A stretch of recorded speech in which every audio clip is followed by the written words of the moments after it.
Ilka, somewhere in the middle belt of Nigeria,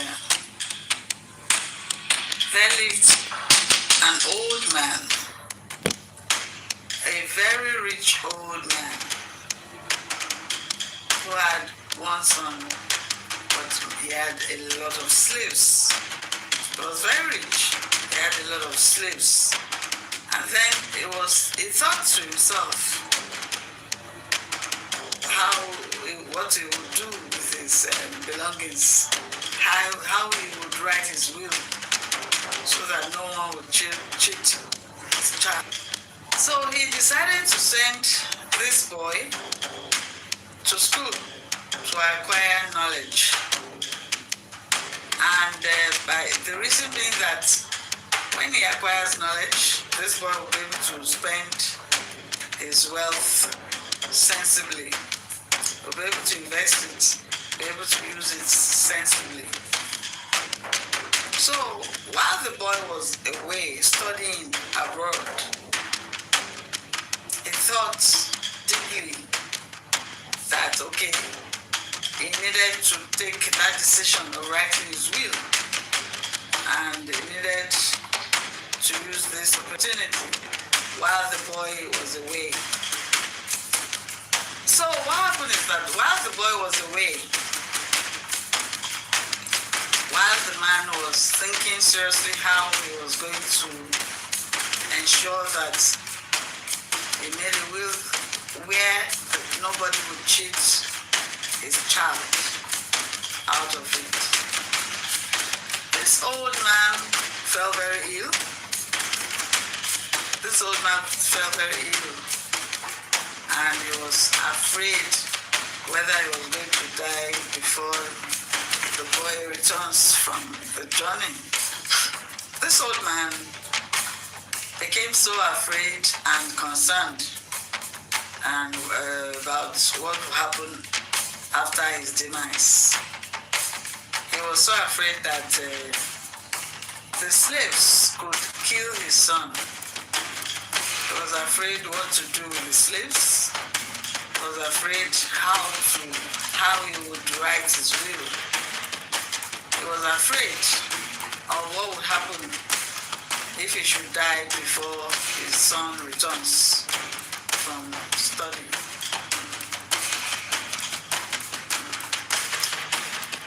So he was afraid how much of his property he should leave for his son, whether he should leave anything for the slaves, what he should do with the slaves. He was worried whether the slaves would serve his son the way they served him. A lot of thoughts was going through this old man's head. He was seriously worried. He was sick. He was sick. He was very sick, and he continued to worry. He didn't know what to do. Those days, there were no lawyers that could help him to share his property. There was no lawyer that could defend his son. There was no lawyer in those days. There were no lawyers, no lawyer services available then too. So the man became very, very sick, even to the point of death. Actually, after the prolonged illness of the old man gave up the ghost. He died. The news got to his son that his father had died. The chief of the slaves was very happy. He was thinking of all sort of things that he would do. He felt that nobody would control him. He felt that the son does not know what the extent of the riches of his father. So He was so happy. And then the boy decided to come home. He took a break from his study. And the whole villagers came to console him. His father's closest friend also came to him, spoke with him, gave him some advice. What the chief of the slaves did not know is that it's what the father, the old man wrote in his will. The old man did not want anyone to cheat his son of his property, and because he had a lot of it. So what did he do? This old man decided to leave the will, all his property, all his belongings to the chief slave. He now will the chief slave. Okay, he willed all his property to the chief slave, with the mind that if his son discovered the will, he would decide to choose the chief slave whom he had willed all his belongings to. After all, whoever owns the slave owns everything that belongs to the slave.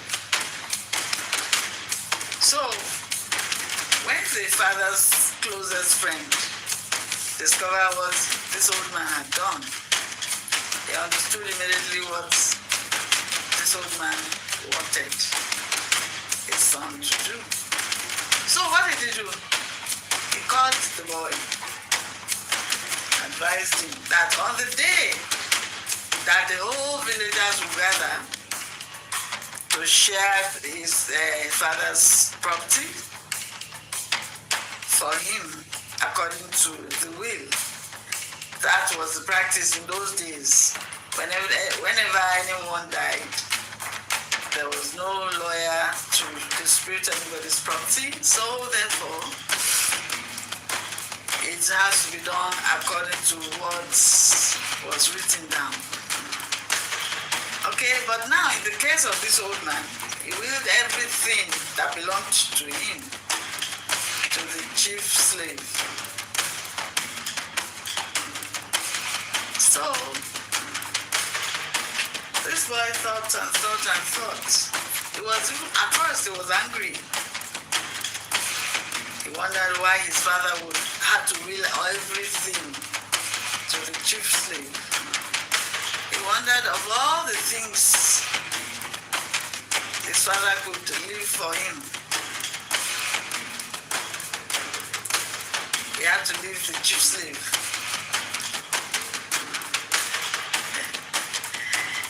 Wisdom of the old man. If it was you, what would you choose? Would you choose the houses? Would you choose all the slaves? What would you choose? Would you choose the chief slave? Would you choose the money? Would you choose all the farm lands? Well, everyone was waiting for that day when the old man's property will be shared, when the old man's will be read, when everybody was waiting, including the son was waiting, even the chief slave was waiting. All the slaves, all the other slaves were jealous of the chief slave. They felt the old man loved him more than them, and all that. So the day came to share the will. The boy was around. The chief slave was very happy. He was so happy that he dressed he wore his best slave uniform that day. He wore his chief slave uniform to show everybody that he was the chief slave of the old man. And then the boy came to the village square where the village man's property was to be shared.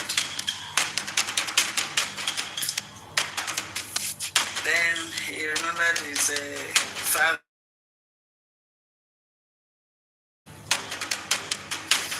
He thought, okay, this man was a very good friend of his father's, so he couldn't have advised him wrongly.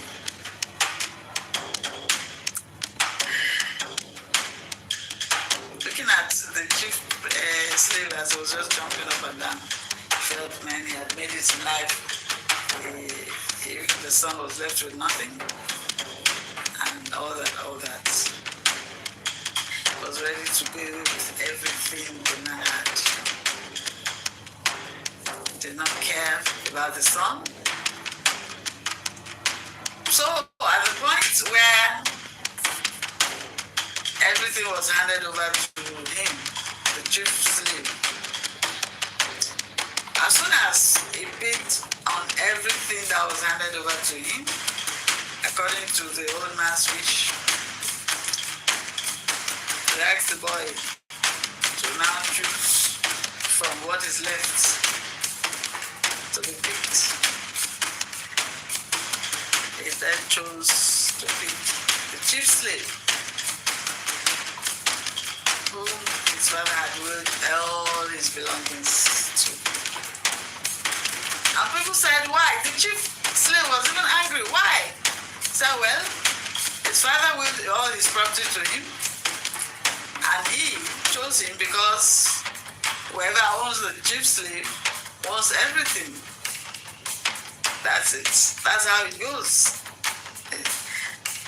The wisdom of the old man. And then everybody in the village was so happy for the boy. The father's closest friends cheered for him. They were so happy for him. And then everybody was happy. The whole village was roaring. The chief slave was not happy at all. He was to serve the son, the old man's son, along with his fellow slaves. Meant the farmlands, all the animals and everything that the old man had left behind. Thank you so much for watching. Until I come your way again with another wonderful video of mine, it's bye-bye. I plan to share with you this morning the story of two friends, two best friends who embarked on a journey together. And it happened that on their way, going along the journey, while traveling together, one of the jolly good friends just, I don't know, they were discussing, and then suddenly just gave his best friend a hot slap. And then it shocked the best friend, it shocked him. And then this best friend looked, he was hot. He was surprised, he was shocked. And then what did he do? Instead of giving his best friend a return match, instead of retaliating, he just smiled. And then he bent down, he wrote on the sand, "Today, my best friend gave me a hot slap." He wrote with his hand in the sand. And the best friend was wondering, what's this guy doing? Well, he thought, okay, maybe he just wanted to finish writing before giving him the retaliation, before giving him his change. But then he just stood up, kept on walking. So as they were going, they continued their journey, and they were going. They kept on going, they kept on going. This friend did not complain. The one who was slapped did not complain. He did not give him a receipt. They just continued their journey. But then something happened. As they were walking, the one who was slapped unknowingly walked into a quicksand, so he was drowning. Okay? Then, quickly, the friend who slapped the one who was drowning quickly got a stick, looked for a stick to drag, for the friend to hold on, and for him to be able to drag his friend out of the quicksand so that he would not drown. So, after getting over the shock, the stress, and the fear of being drowned in the quicksand, as soon as he got away from the quicksand, this friend that was almost drowning in the quicksand, who was slapped by his best friend, saw a big stone. He now looked for a small stone to write, to engrave on it. Said, "This day, my friend saved my life from drowning in the quicksand." Okay, this friend marveled. He marveled that, what is this? I slapped him the other time. He wrote on the sand. And now, after saving him, he's engraving it on the stone. My friend, why on a stone now? The other time I slapped you, you wrote it on the sand. The friend now smiled. He smiled. He said, "Well, that slap was painful." And I was hurt. I was shocked. Even though we were discussing, you didn't like what I said. Okay, you gave me a hot slap. I could have retaliated. But then I wrote it on the sand. The wind of time would blow it away. Would blow it away, erase it. But this one, you saved my life now. The wind of time cannot blow this away. That's why I engraved it on a stone.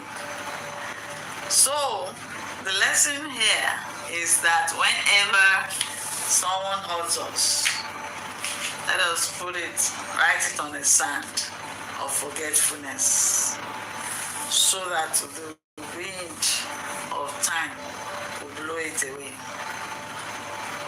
Alright? And let us engrave those good things people have done for us. Let us engrave it on a stone of our hearts, where we will not forget the good things they have done for us.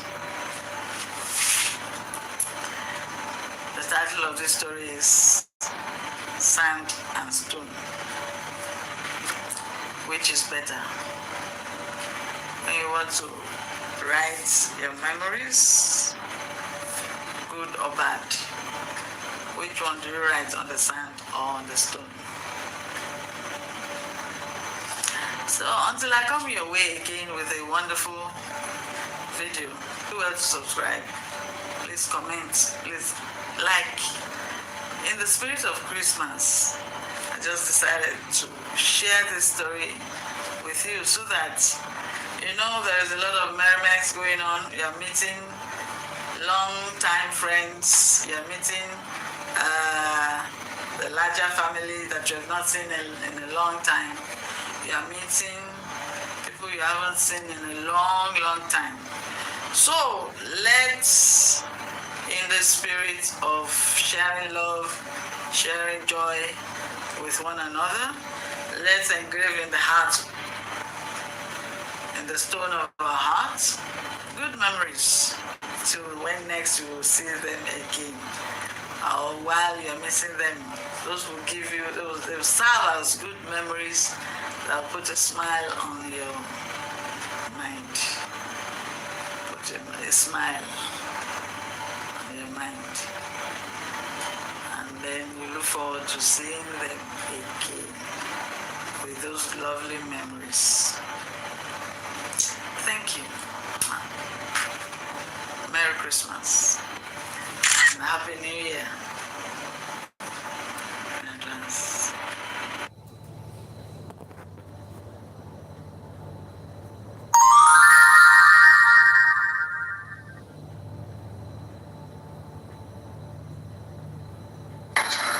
Have you ever felt like no matter how hard you try, nothing seems to be working? Like your efforts doesn't matter? Well, before you give up, listen to this story. Maybe it will change the way you see your struggle. There was once a man who worked as a stone cutter. Every day, he struck the stone in front of him with his hammer. He hit it once, nothing happened. He hit it again, still nothing happened. He hit it 10 times, still nothing. He hit it like up to 50 times. Guess what? Nothing happened. Then he braced up himself. Now hit it 100 times more. Guess what? The rock remained unshaken. Nothing happened to the rock. This is singular act attracted his neighbors. In fact, people would always come to watch him do that same fruitless effort. They started laughing at him. Some even went and said, well, man, stop wasting your energy. Stop wasting your strength. That rock can never break. That rock is rock solid. You can never break it. But the stone cutter kept on going day after day, strike after strike, relentlessly going every day, striking the stone with his hammer. And then, on one blessed morning, he went, as usual, take his hammer, struck it. He kept on striking. After the 101st strike, he just heard that sound, crack. The rock made a crack. The rock made a crack and split into two. And then you know what happened. Because usually this had become a side attraction to his neighbors and passers-by, who are now interested in wondering what will happen between this man and the stone. So they gasped with surprise when they all heard that loud. They were surprised. The audience were shocked. They gasped. They thought it was the last strike. that made it to crack. But the stonecutter smiled, looked at them, all of them, took a good look at his audience, shook his head, said, oh no, it wasn't the last time, singular strike, but every single strike contributed to this crack. It wasn't the last strike, but every single strike before that. All the strikes since the beginning all contributed to the final cracking of the stone. Moral in this story is that life is just like that rock. You're working on something, success may not even be in view at all. Everything may seem futile. But the lesson is that never should you give up. Like the stonecutter, imagine if it had given up sooner, it would not have achieved the results he wanted. Success rarely comes from one big single action, but from every small effort that you keep making every single day.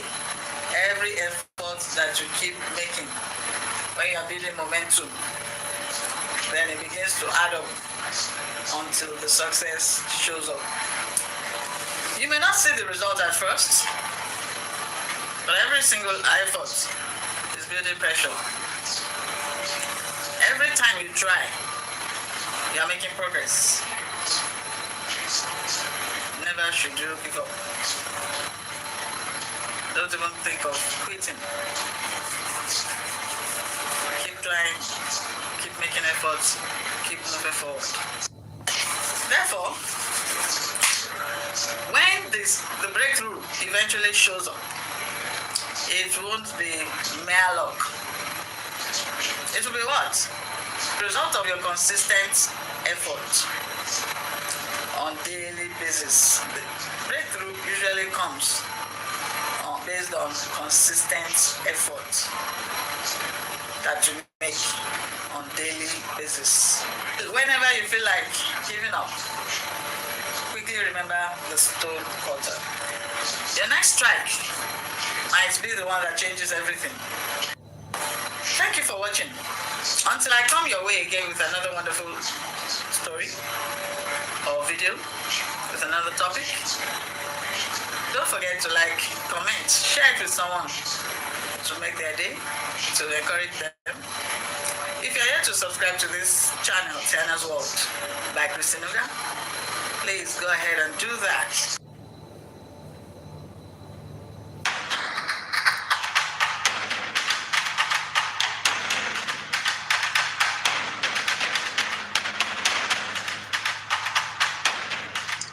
There's a saying that says, rock bottom will teach you lessons that the mountaintop never will. Today, let me share with you a story that just proves how true that is. Come along with me.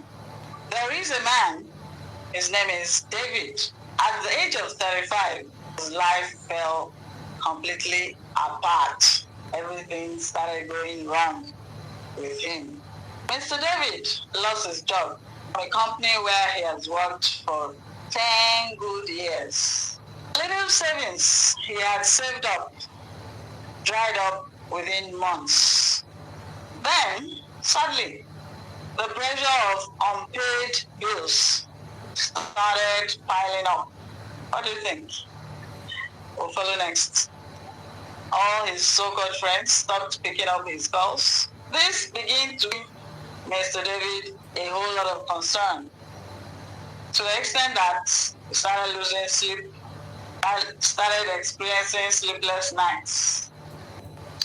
Mr. David started wondering while awake on his bed in the night, dead of the night, was wondering how things quickly collapsed, how things quickly fell apart.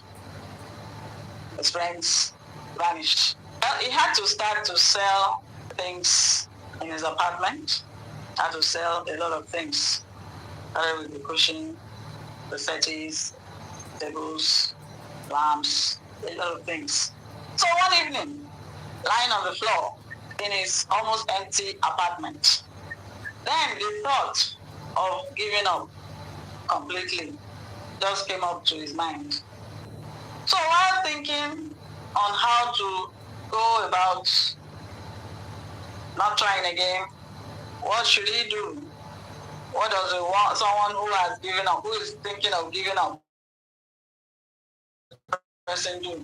Do you just stay there, sell up everything in the apartment, become homeless, go hungry, kill yourself, and over everything over and over? What do I do? How does one give up? At what point does one start to give up?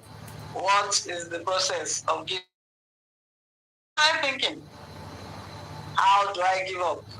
Do I just stop breathing? Do I just empty the apartment and then go on the streets? Do I start begging? He thought a whole lot of ways to give up. How do I give up? What happens after I give up? How do I survive? What happens to me if I don't do anything again, if I don't try again? What will happen to my life? What will be the quality of my life after now? Are things not bad enough yet? He thought. Oh God, help. God, if only you will help me.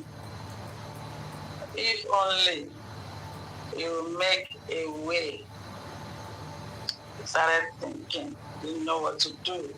Started rolling all over the floor of his almost empty apartment, looking for, as if someone should just come and show him what to do, tell him what to do, instruct him on the way out of this mess.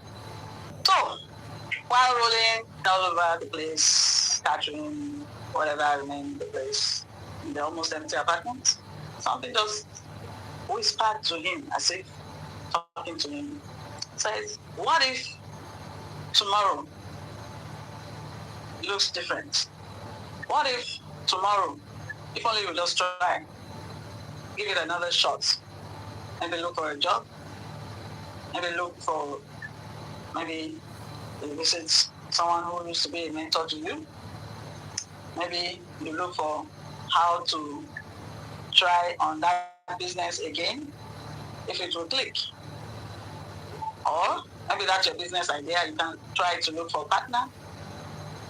You know, that would be just crossed his mind as if whispering to his ears. What if you just try again?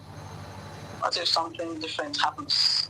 So, Mr. David made a promise to himself. All right, he got up. I will make simple steps, one step on daily basis. I will try reconnecting with those who used to be my mentor, try to reconnect with those who used to be my friends. And now, anyone that slams his door at my face, I'll know definitely don't want to see me again, and that's it. Bye-bye. So I'll just take one little step per day. Anywhere it leads, I'll follow. Yes, he made that singular promise to himself to try again. But guess what? It was futile. It was futile. It was humiliating.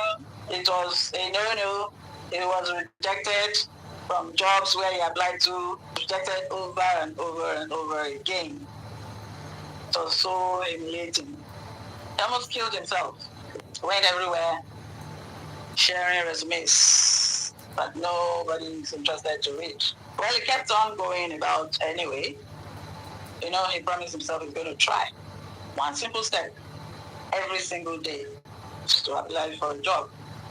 And he went about doing just that. He would go everywhere, look for anywhere and everywhere, whether there's a vacancy post, whether there's no vacancy post, he just kept on working to that place.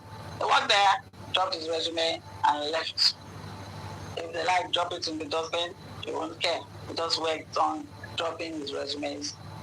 So while he was at it, weeks turned into months, and then he still kept on going, right? A lot of times he would sleep without any food. Remember, he doesn't have any money. His little savings are dried up. So whatever he was able to gather, at times he would just drink water and go to bed. And it was beginning. This went on for weeks into months. And then one small company called him for a role in a small startup. Of course, quickly, Mr. David grabbed this opportunity and he gave it his best shot. He was so happy.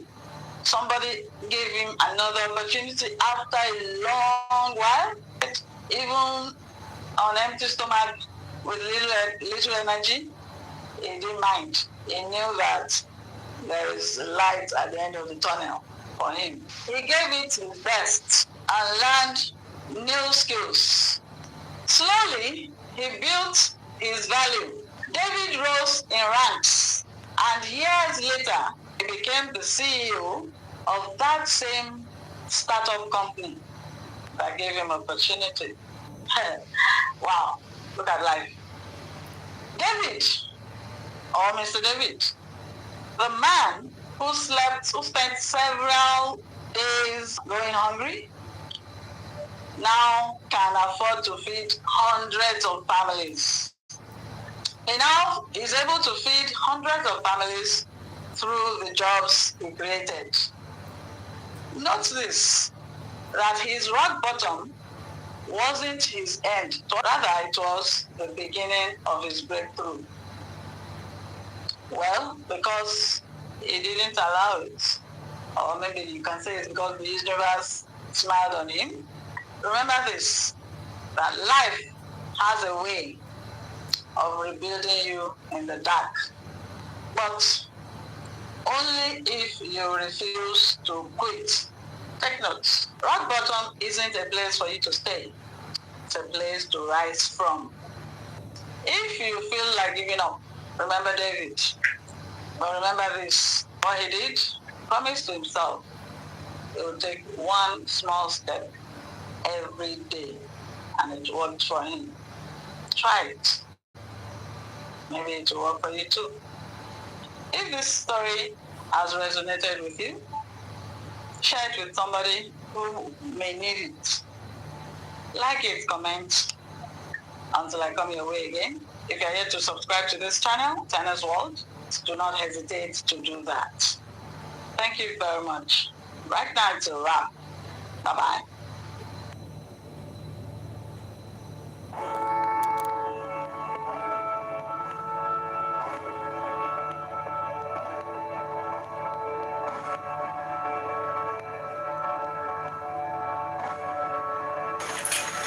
Have you ever felt like giving up? Like no matter how hard you try, success is too far away? Well, allow me to tell you a story that will change the way you see your struggles. There was a young man who had a dream of becoming a very successful man. But life didn't make it easy for him.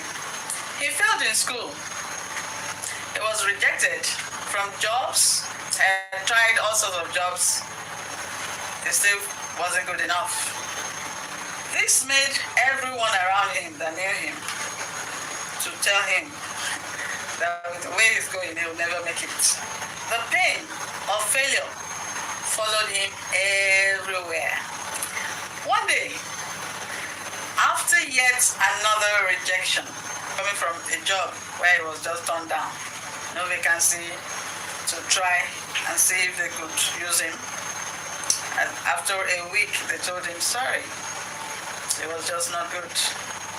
He wasn't the kind of person they needed. So he left. And then while he was going, he felt like fainting. So he had to sit down. He saw a tree, actually, somewhere by the roadside. So he sat under it. While under this tree, I was just thinking, oh, how long am I supposed to try and keep trying? Till when? For how long? Years keep rolling from year to year, time keep going. The times are going. How long will I keep trying? He was tired. Well, he thought that, well, the only way for him is to just stop trying. Just give up. His mind just told him, well, okay, all this trying. It's not for you. Just give it up. Just put it stop trying. So he thought, well, maybe they're right. Maybe I'm just not good enough. Maybe I just over-imagined my potentials. Maybe I'm asking for too much. But then, he noticed something strange. Yes, he noticed somewhere near where he sat, under the tree, a little bird just dropped. So the bird was trying to fly again. It couldn't. So the flapping of its wings actually caught his attention, distracted him from his long thought of giving up. So then he was wondering what's going on. So he was looking at the bird, was looking at how the bird was struggling, how it would try to fly using its wings and to drop again. But you know what's actually now caught his attention the more? This bird, after falling, instead of quitting, instead of stopping the attempt of flying again, kept on trying, kept on making that attempt, flapping his wings, trying to fly again, and on each time it tried, it fell, kept on falling and falling again. So he was actually interested. He was watching. He wished he could try and help, but then the only thing he could do was just watching. So okay, he was watching. What's going on? He thought, oh, this bird, if it doesn't stop trying, it's going to faint. And then something happened. He now tried harder, flapped his wing harder, and then soared into the sky. He noticed, at that very moment, he noticed something important. It just came to himself that, what just happened? Even a bird made several attempts, kept on making that attempt and did not give up. Flapped its wings even harder each time, kept on flapping it until it got it and was able to gain momentum and flew into the sky. See, at that very moment, he realized something powerful. He realized that success isn't about never failing. It is about refusing to quit. Well, he stood up, wiped his tears, and made up his mind, said to himself, I will try one more time, this one more time. I will give it a shot. I will try harder this one more time. If I fail, I will try again. If I fail, I will keep trying. Just like the bird, he decided to never think of quitting. So he told himself, if I fail, I will keep trying and I will never quit. I'm going to work on myself to get better. I'm going to improve myself. I'm going to get better and I'll keep trying harder and harder. But I'll never quit. Do you know what happened to this man? He made it. After several years, he built a big empire. He inspired millions of people.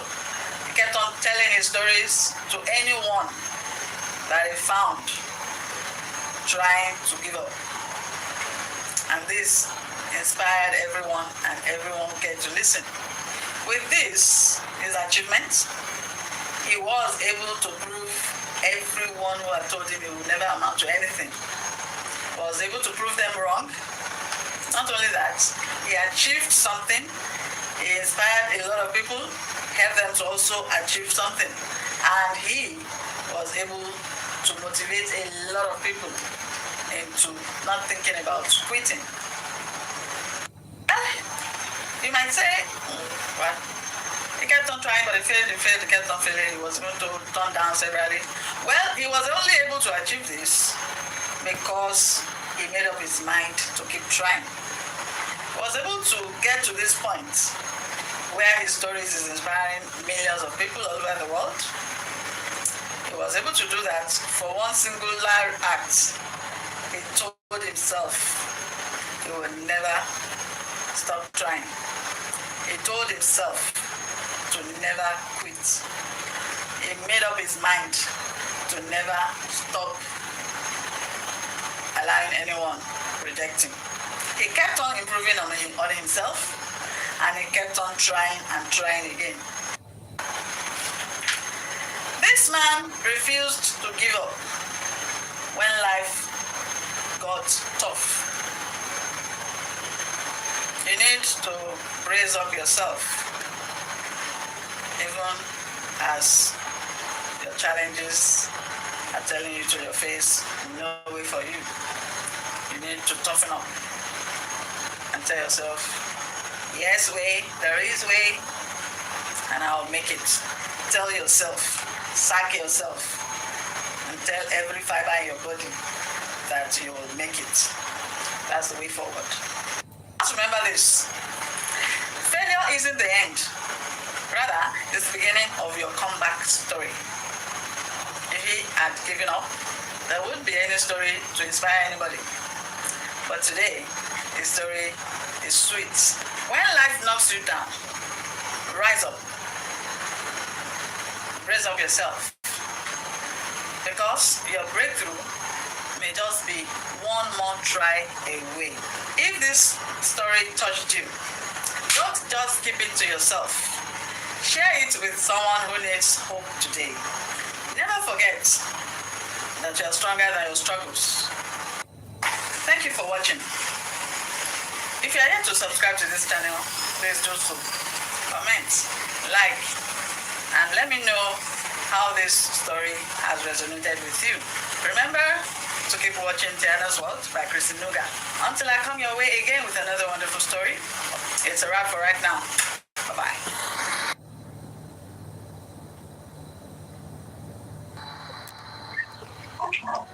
I could remember the day I almost lost everything. 2 years ago,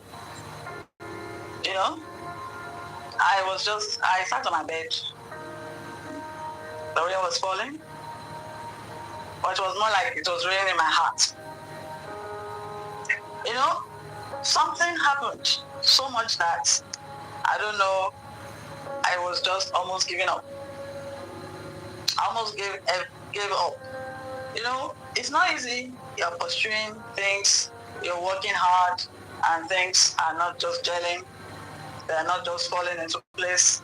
The outcomes are not commensurate with your effort. Man. So this particular day, I was so overwhelmed. And then I just thought, is it really worth it? Is it really worth it? maybe I should just give up. Maybe I should stop worrying myself. Maybe it's just not meant to be. And then my phone rang. I checked it. It was from an old friend of mine. As in, it was a message on my phone. We went to school together a couple of years ago, and those times when we had not known the Lord. Then my phone rang again. It was a message from another friend. But this one was a message that as in direct, you inspire me. How are things with you? When we were still girls then, ladies, okay, let me just say, we were youths then. So she said, I used to inspire her then. And then I wonder, well, one thing I could remember is just that time I was really trying to know the Lord. A lot of things were happening in my life, and I was actually on my way getting to know the Lord. But then I was caught in between whether I want to really go in or not. And then, so I read the note again. It inspired me. It's good to see your picture again. How are you? Wonder how you look. How are things? I wonder how things are with you now. And then I remember those days. This was a lady that we used to, we were still hustling there, as in knowing that it was tracking us. So we're going everywhere, telling everyone, whoever wanted to listen, would talk to them about Christ and things like that. Okay, and then there was this guy, this rich man, if I should mention his name, you would know, in Nigeria, who was interested in marrying her then. So it's this rich man that has been catering for she and her family. He even went as far as opening a shop for the mother, and so they were really doing well.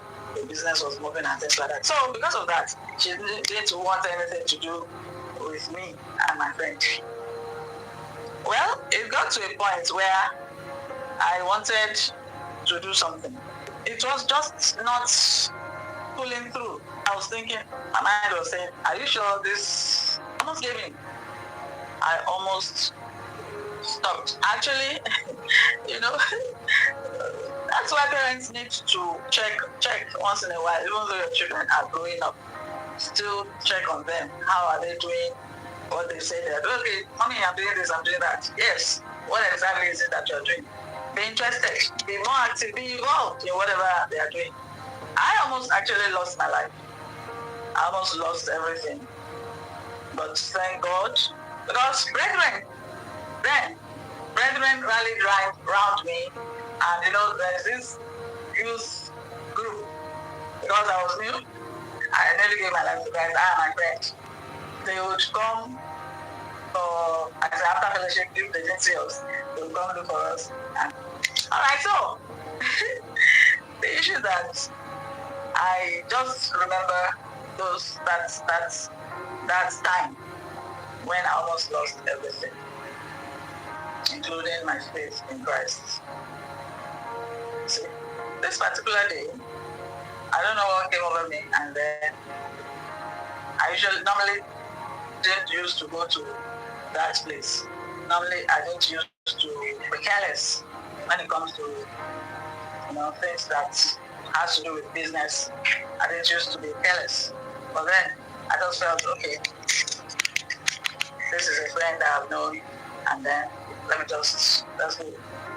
And then I went not knowing that it was not a good idea. So, but thank God, because it was that my friend that we gave our life to Christ together, who called my attention, as in who made me realize that, come, what are you doing? What exactly are you doing? Because I was just tired. I was overwhelmed. I felt, what exactly is this thing? Is it worth it? Should I just give up?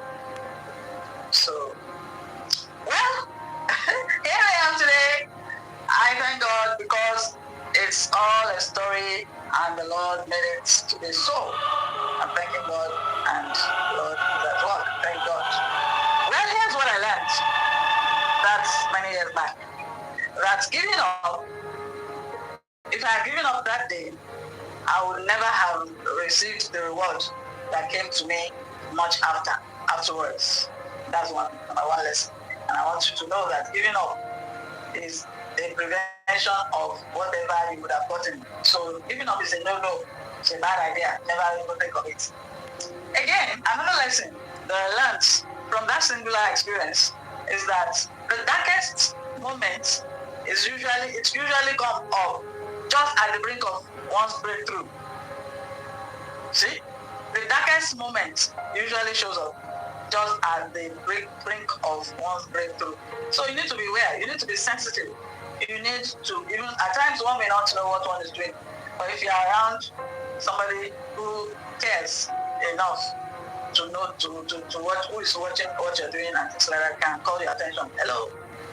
Okay, another lesson learned from that experience that one's pain can become someone else's hope. That is, when you go through an experience and you're able to scale through, you went through all the rigors, it becomes a lesson to you that you can use as experience that you can use to teach someone. Probably would say, what exactly happened? Well, what happened is that I was a member of the Youth Independence Television Radio Program Producers Association, and then I had this concept for television program. All right, I went everywhere, even copywriting, everywhere, silverboard, everywhere, all TV stations. Happens. Keep praying, even after the success happens. Keep praying, because God is able. Thank you very much for watching. Until I come your way again with another wonderful video of mine.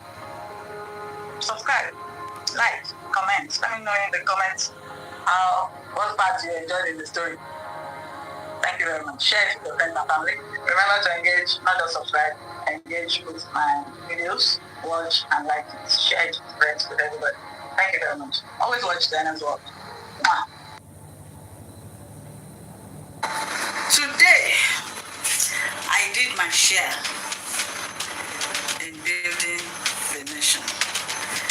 I drove a permanent secretary to an urgent official function.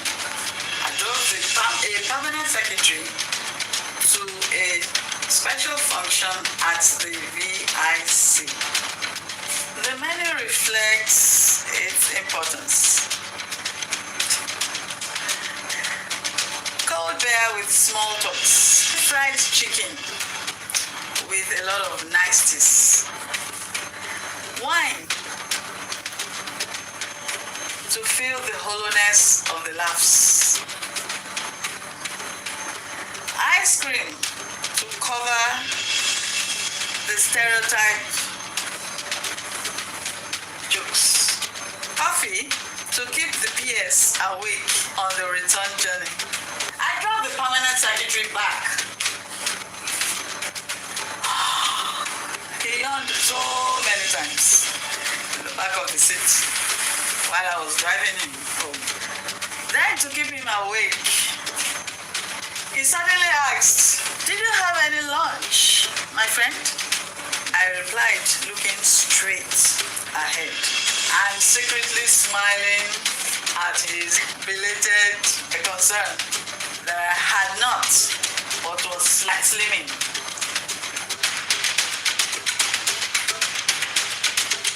Upon which he said with seriousness that amused me more than annoyed me, "Mwanachi." That's me, that's my name. Mwanachi. I had no food too.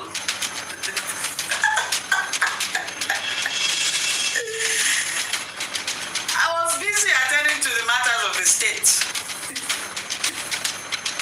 That was a highly delicate diplomatic matters, very stressful. And friend, it goes against migraine, because it's my stomach ulcers and wind. He continued, yawning again. The pains we suffer at building this nation. The pains we suffer. The pains we suffer in nation building. The pains we suffer, friend. You have no idea what we suffer at building the nation. So the permanent secretary. The PS has ulcers too. Ulcers, I think, are poorly painful. Only that they are caused by hunger and not by sumptuous lunches. So, two nation builders arrived home this evening with terrible stomach ulcers. The result of nation buildings in different ways.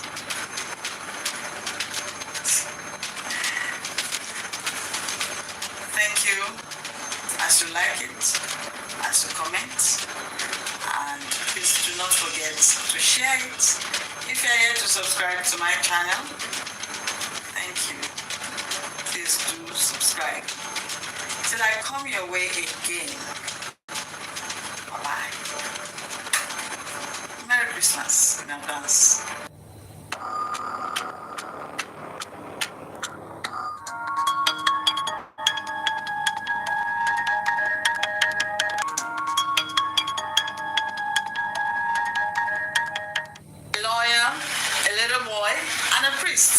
Set out for a Sunday afternoon flight on a small plane. So while going on the journey, the plane developed a fault, and this pilot tried his best to see what he could do till the end of the flight, but he had to give up because his effort was fruitless.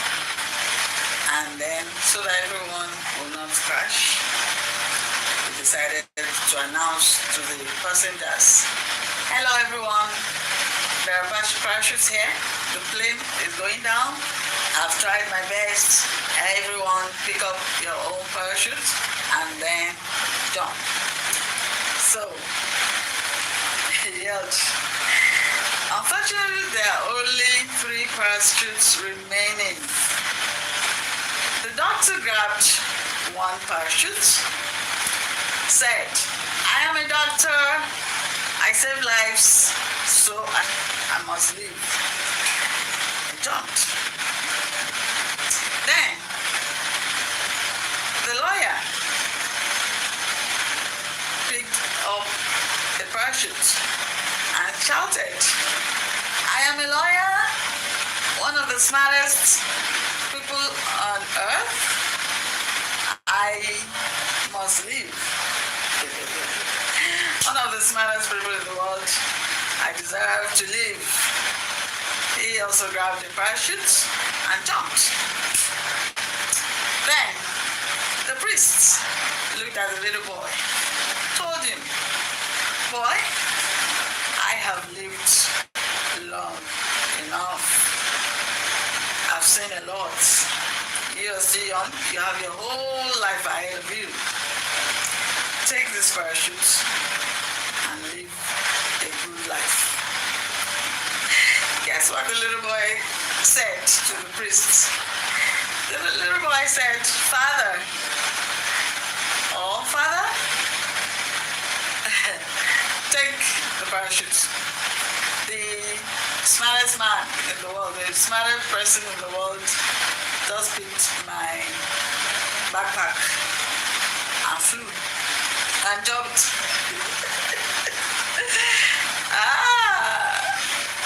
What's the moral of the story? Well, your profession actually does not determine your smartness. It is being a good person that determines how smart you are. Because the so-called smartest person, one of the smartest person on earth, thought he picked the parachute, but it was just an ordinary backpack he picked. And away he flew. And away he flew. Fly away, Peter. Fly away, Paul. Come back, Peter. Come back, Paul. He flew away. Away.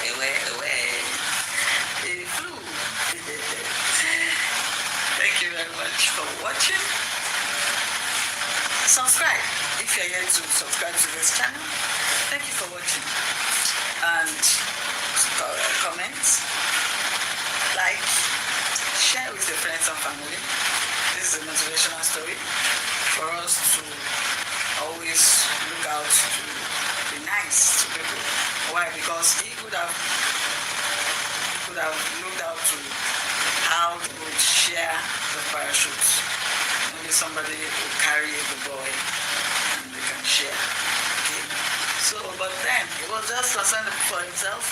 I'm one of the smartest people on earth. I deserve to live. And then he took off. He did not know that. He just committed suicide. Thank you very much. Be nice. Bye.